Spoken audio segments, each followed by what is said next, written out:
Magandang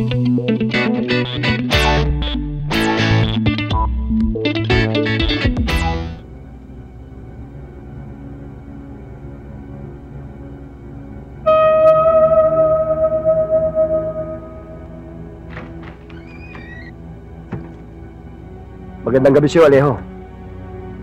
Meron lang gusto ipabawi si Duarte. Wala akong alam sa sinasabi mo! Bilis!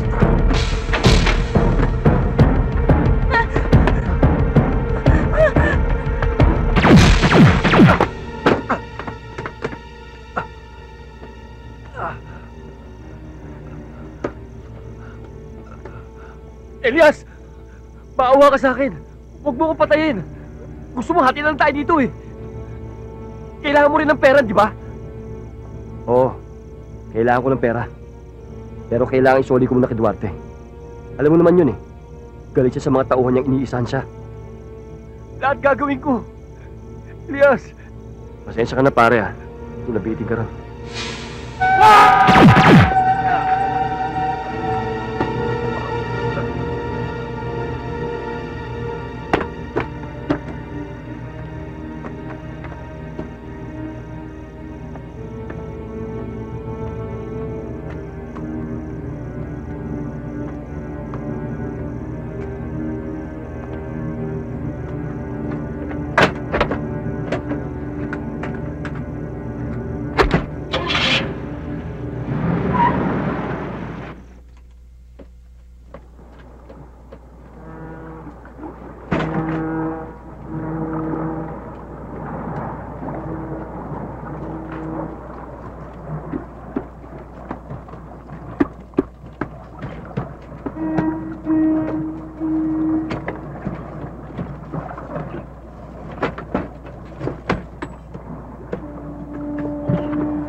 Patay na si Alejo.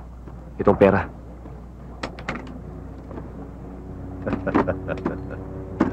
Iba ka talaga, Elias. Hindi ako nagkamali ng pag-uwa sa'yo. Kaya handa mo yung sarili mo.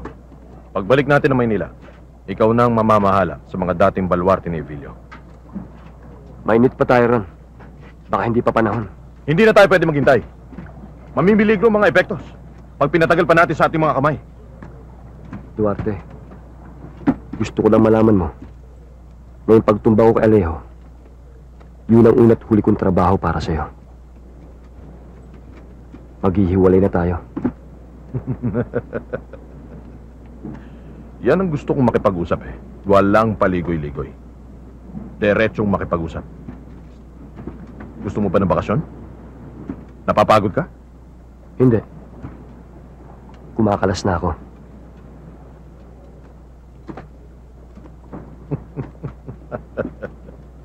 Alam mo, Elias, maganda naman ang takbo ng samahan natin eh. Bago pa lang tayo. Kaya sabi ko nga eh, hindi na iba. Pero, hindi ako yung taong pipigil sa gusto ng kasama. Sabi mo nga, yun nga, gusto mong kumalas. At, sino ba naman ako para pigilan ka? Ha? Elias? Huwag mo sana masamain yung sinabi ko sa'yo. Maiksi yung pinagsamahan natin, pero kakaiba. Nagpapasalamat ako sa'yo. Nagkataon lang na talagang gusto ko na magbagong buhay. Kung yan ang gusto mo, Elias, walang personalan. Trabaho lang.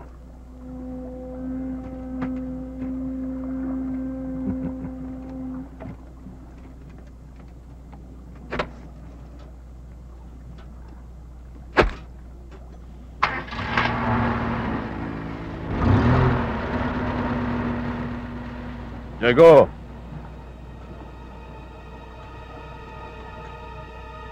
Bakit, boss?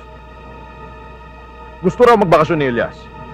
Pwes, ibigay mo ang hilig. Bigyan mo ng permanenteng bakasyon.